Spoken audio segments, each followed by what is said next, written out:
Hello and welcome to the Shaman's Cave. I'm Renee Baribeau. Hi, everyone. I'm Sandra Ingerman, and we're so happy to see you today. We thought we would do something a little bit different today. We thought we really appreciate all of your acknowledgement of the work that we're doing here. And for us, as you see, we were laughing when we got on. You know, it's not only a lifeline for you, but I really believe that this has been an integral part of, for me, definitely through this COVID experience and beyond, a really lifeline to sit here every week and get to visit with, one of the most prestigious wisdom keepers of all time, and all of my time. So I really love it. But I thought we'd share a couple of the things that you have said. So some of the things that I've been reading this week on YouTube is that it's so important to get assurance that it is okay to maintain a safe space and reality for myself. Thank you. This is exactly what's happening to me. I've been getting really sick, and I believe that it's due to a lack of self-care. Thank you for being here. They just on and on that this is what I needed to hear. Thank you for the reminder. Thank you, grandmothers. You are providing balm for our souls to heal. Now, that's just a few from this past week. Every single week, I get to go through and read and respond to people. And when I hear that our conversations that are truly conversations between two elders make such a different impact in your life, it just inspires me to keep showing up every single week in my life. So I want to thank you for being with us on YouTube and for subscribing on YouTube and for getting us over that 10,200 mark. Now we're heading towards 15,000. And then Sandra gets emails too. So we just really wanted to start out by saying thank you. Yeah, on the Shaman's Cave Facebook page, and I'm starting to migrate back there again, but liking posts, but the only posts I'm commenting on are really true, heartfelt questions. And so we have the posts where we're seeing the appreciation for our show, but I get the emails, and unlike YouTube and Facebook, people are writing long one-page emails just about not just how the show is touching them, but how the show is helping them to get through a time where they actually feel like we have no roadmap. And that is kind of what's happening for all of us. So it's like we're all marching. I know that word might be triggering people, but it's like we're all marching up this mountain together. And sometimes the path is getting really, really rough. And to have somebody who can tell you, don't stop, keep going. The path is going to smooth out. Just keep going. That's what we're here for. We want to help you keep going. The path is really rough right now. So we're happy to be here for you, truly. So thank you for joining us. Thank you for subscribing, and thank you for sharing our show with others. Well, today we're going to talk about a second part about self-care and how to care for yourself. And when you were talking, Sandra, it reminded me when I was doing a journey with for the first month of the Windwalkers adventure. One of the first things that they had to do on the journey was turn around and help somebody else up. And if somebody was ready to go to the next level, they could come with. And if they weren't, they got to stay at the level that they were on. And I think that's a really important thing for self-care, is that you can't pull people to where they're not ready to go. And the only thing that's going to happen if you try to help somebody who's not ready is they're going to drag you down with them. Yeah, in past shows and throughout my teaching, um, this is a huge issue for the shamanic community, huge issue for the shamanic community of we want to pull everybody up. And so I always use the metaphor of, because I love the water and I love to swim, I always use the metaphor of we all know if you try to save a drowning person, you go down with them. Um, and so isn't it tricky? I mean, it's really Mm. tricky because then as an empath and as a person who wants to be in so much service, you start feeling selfish. Mhm. Because that's another part of being in shamanic practice is wanting to help others, and we see self-care as selfish in this, and it's not. And people who are really deeply in service know that if you don't take care of your own body first, you cannot really be in true service. And um, so in the show that we did on being sensitive, we talked about how to take care of yourself more so that you're not getting um, hit over the head by the collective so much, and then you fall down and you can't get back up again. But in this week's show, we got a request from somebody who does work in hospitals and is in service.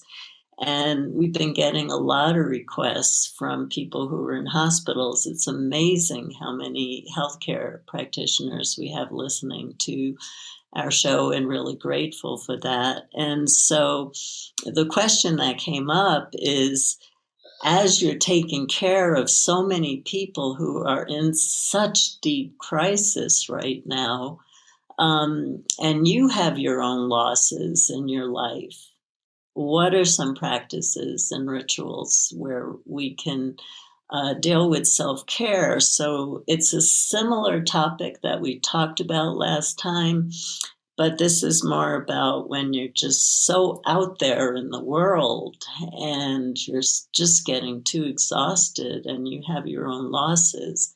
What do you do? Mm. I think about my friend Anka, who passed away just about a year ago, and she would remind me every day to zip up before I went anywhere. And so we've created that now into a wind zip where you actually, imagine yourself pulling a wind line and we've done that in some of our shows in the past where I blow my wind whistle and pull a wind line for each direction and create this energy bubble. So when you do that, or if you're standing in the shower and you see, the water clearing off anything that's not yours and creating an energy bubble around you, that what starts to happen is you can start to distinguish, this is not mine. This is not mine. Because especially if you're working in a hospital or like a behavioral health care organization where I work, there's just so much being out there that isn't yours, and it's looking for a host. It's always looking for a host. And so you have to make sure that you're not the Velcro to which it sticks. I love that.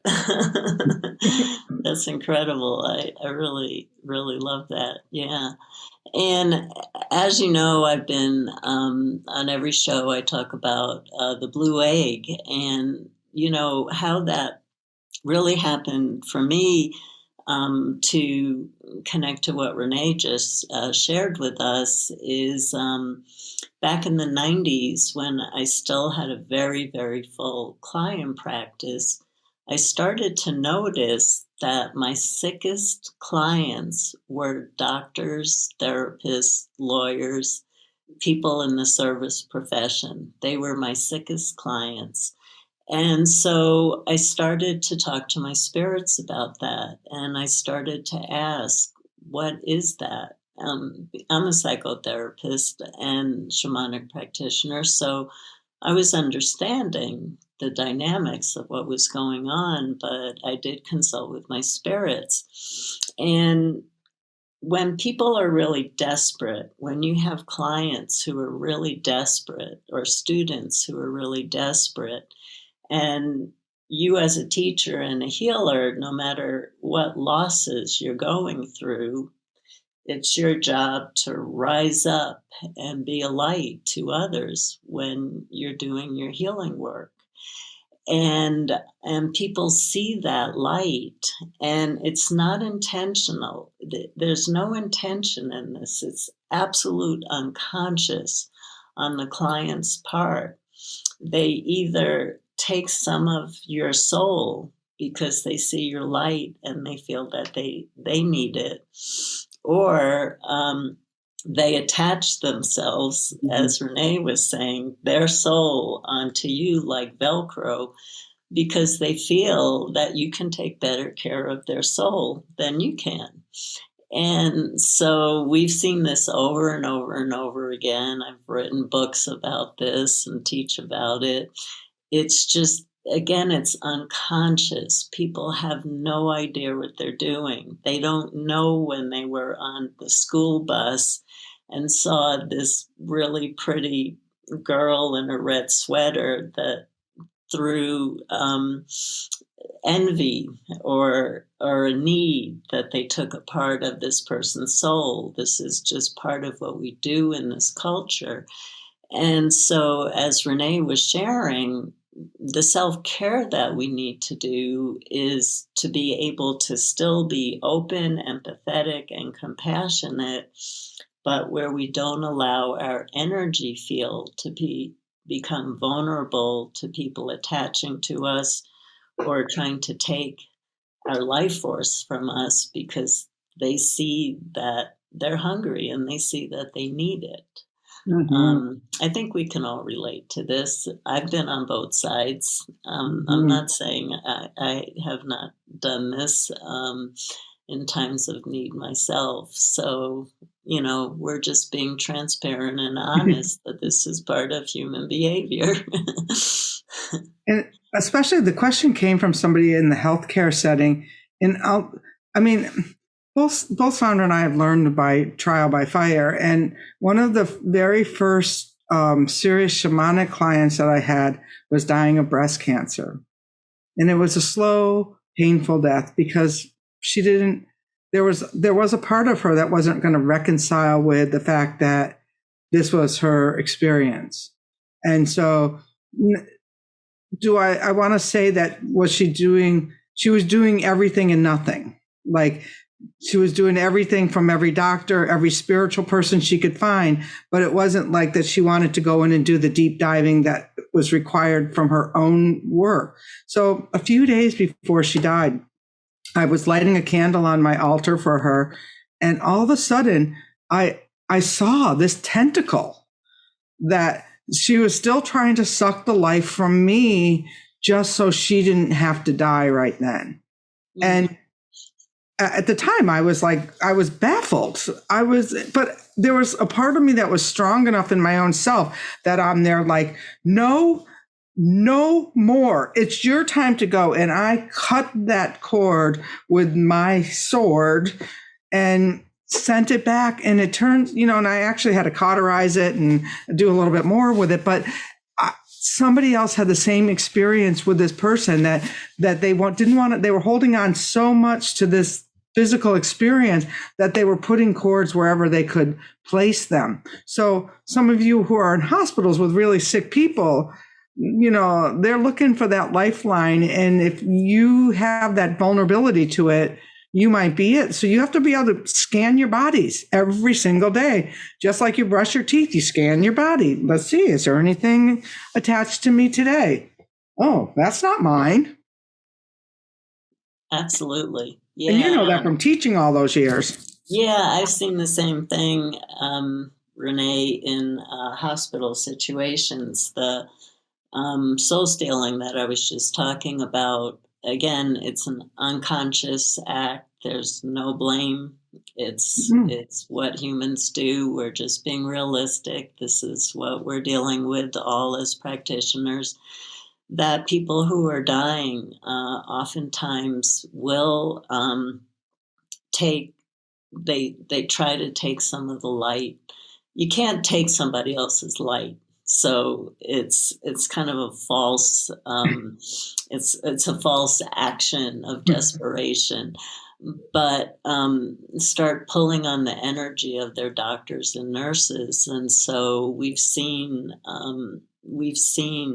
volunteers in hospitals and doctors and nurses just really go down because their clients are trying to hold on to their own life by taking their life force. And so it's a very, very common thing that happens to everybody. And,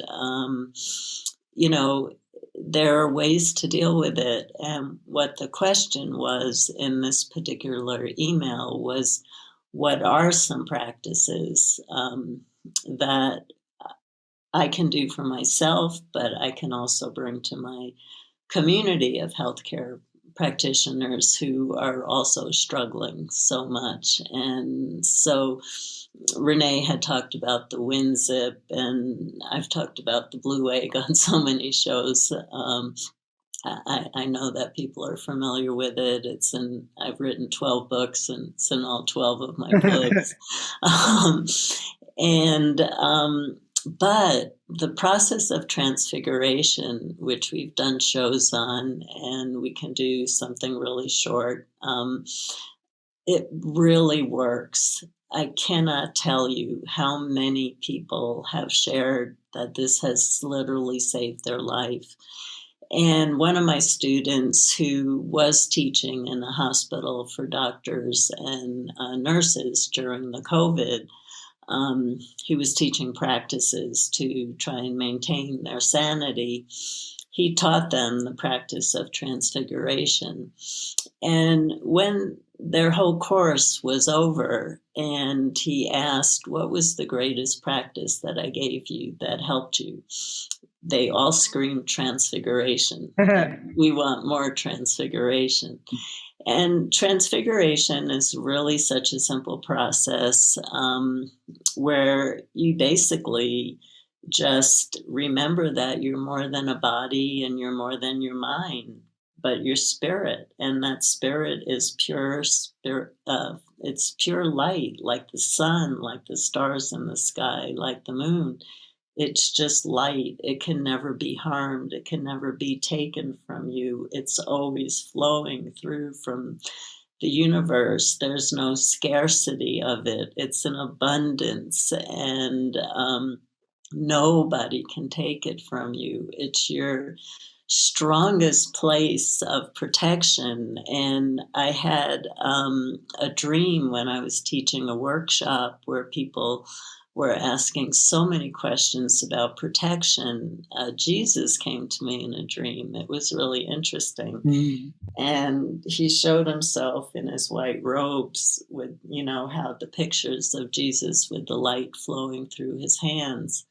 And he said to me telepathically in my dream, if you're filled with light, you never need protection. I love that.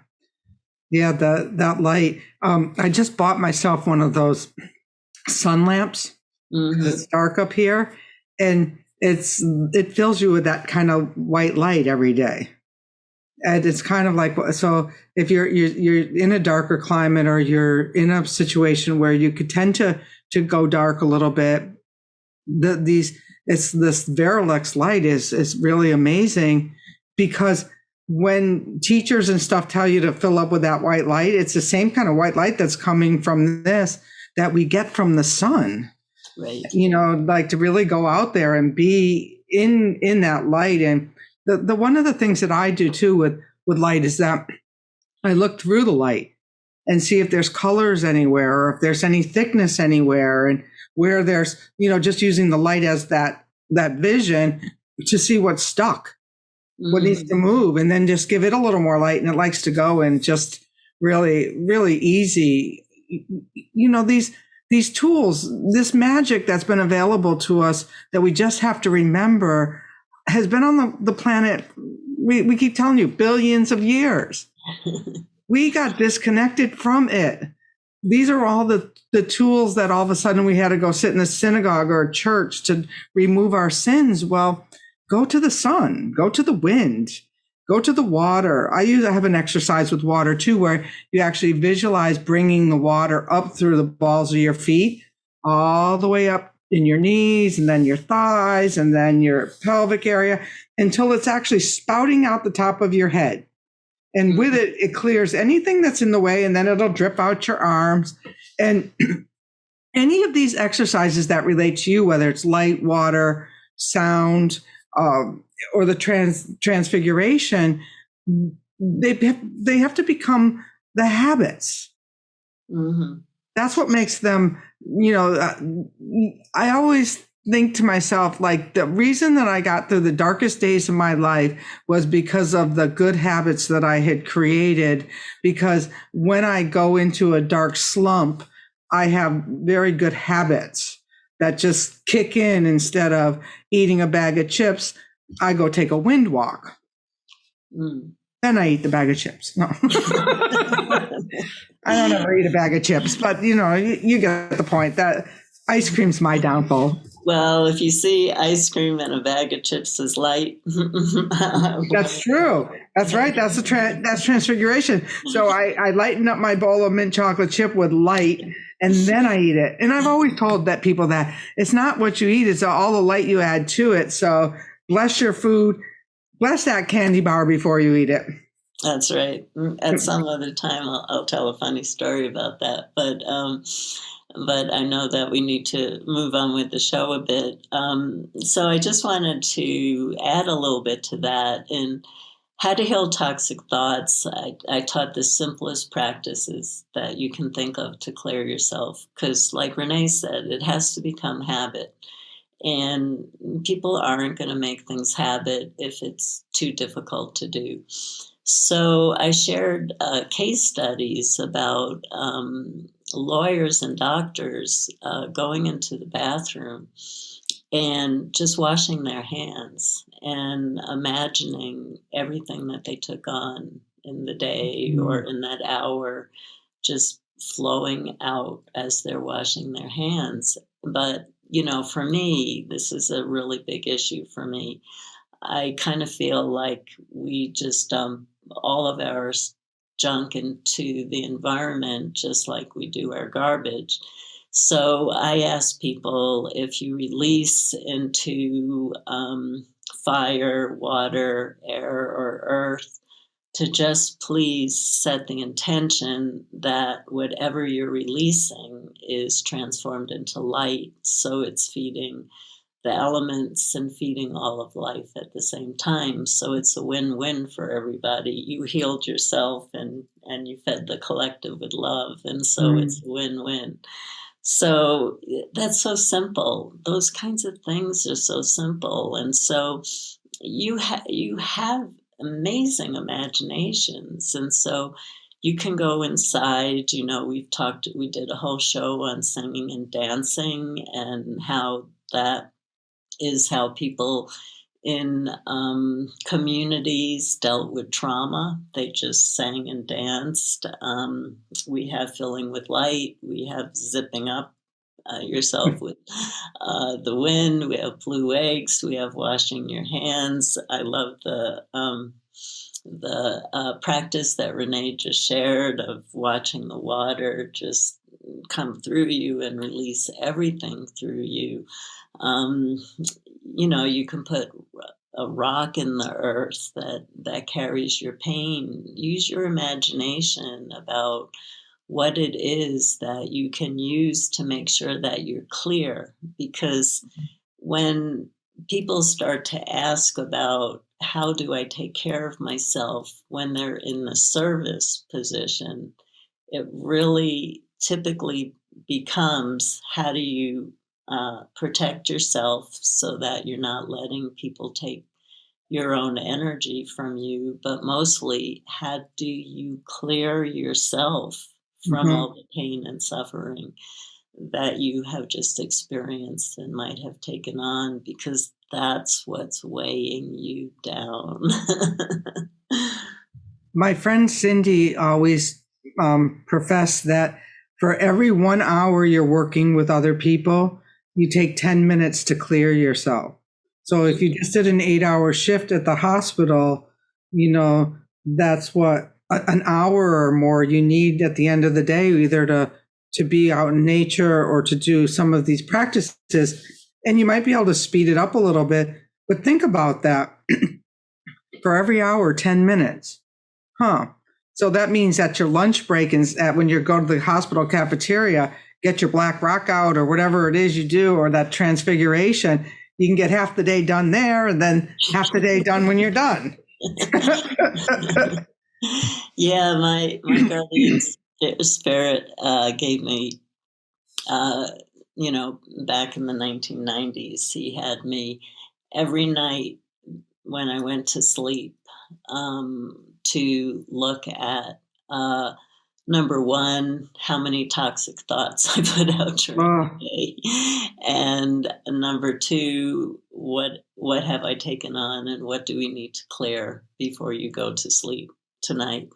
So the work of looking at the toxic thoughts was not about judging myself, but it was about my guardian spirit saying, this must be part of your practice, where you start to be more conscious about what you're thinking about, and what you're sending out into the collective.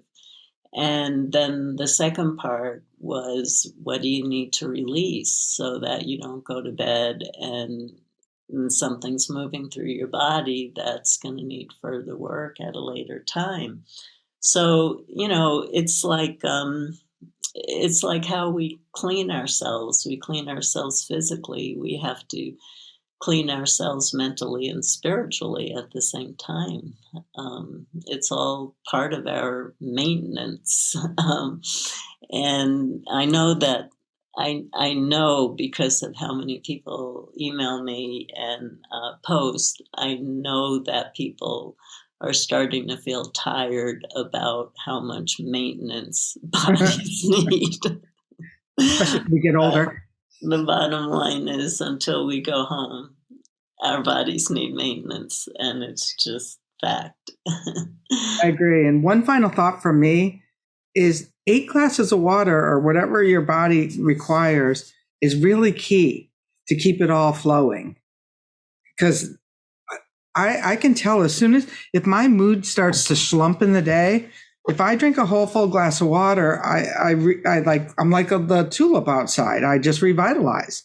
So that making sure that the food you eat and the water that you drink are part of this maintenance program too. We don't talk about that enough, because but that's, as coming from the chef perspective, that water really will help you plump up. Yeah. And, you can't be on a spiritual path.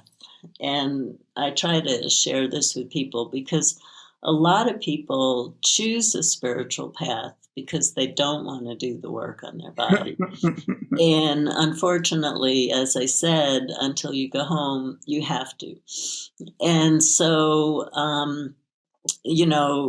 the point is that it's not hard work. It's just what we have to do to stay healthy. We, especially in today's world, we're dealing with such overpopulation. We're dealing with so much in the collective right now, so much division, and we don't have to get depressed repeating everything that's going on. We have to take care of ourselves, because we still have a very steep part of the mountain to go up. Yes. And the air is pretty thin up there. Speaking of polarization, I'm doing a talk in June at an addiction conference on polarization fatigue, that we think that it's an actual physical, emotional thing that people are starting to really experience at a bigger, broader level. And so I was really excited when the addiction conference had Well, that's an interesting subject. You know, them as, is there a lot of research on this? They're like, look around. So it was kind of exciting that people are starting to realize that this wear and tear is actually tearing us at many, many levels. So I think I'd love for you to talk about that more on another show, Renee. That would be I will, as soon as I do my research on it. Forget about the research. I know. No, actually, we could talk about that on another show. I'm working on putting together the talk now, so I have a lot of thoughts about it and really what it's doing. And I'll end with this and we'll get to that. But on the good news of it is, if you look at the chart of relativity, that there's a place where that there's that separation meets again. And so I'm hoping in this polarization that there's a place where we come back together again. And that's my vision. And I would just like to end with, let's just take a moment for all of us to just close our eyes for a moment. We don't have to do a big major ritual or anything about this. Let's just close our eyes for a moment and let's imagine this brilliant sun in our solar plexus right now. And just allow that light to fill every one of your cells. Your cells are hungry for water. Your cells are hungry for light. It's what helps you thrive. It's what keeps you alive. And so allow yourself to receive this light, just like a flower receives the light of the sun or the light of the rain coming in to nurture it. Imagine it just filling every single cell of your body, and just do that for a few minutes. And if you do that every day, we have the research, and you can go to my website, sandraingerman.com, and look at GDV results, and you'll see the results of what happens when people work with light in this way. It's a very simple process, and it will get you through. And then join Renee and myself in being strong links as we keep walking this path together through the joyful times and through the obstacles. We're all in this together. So I send you my love and my blessings, and thank you for all of your support. And we will see you again next week at the Shamans Cave. Make sure you like us on YouTube and subscribe if you want to know when our shows drop. And we'll be here to support you.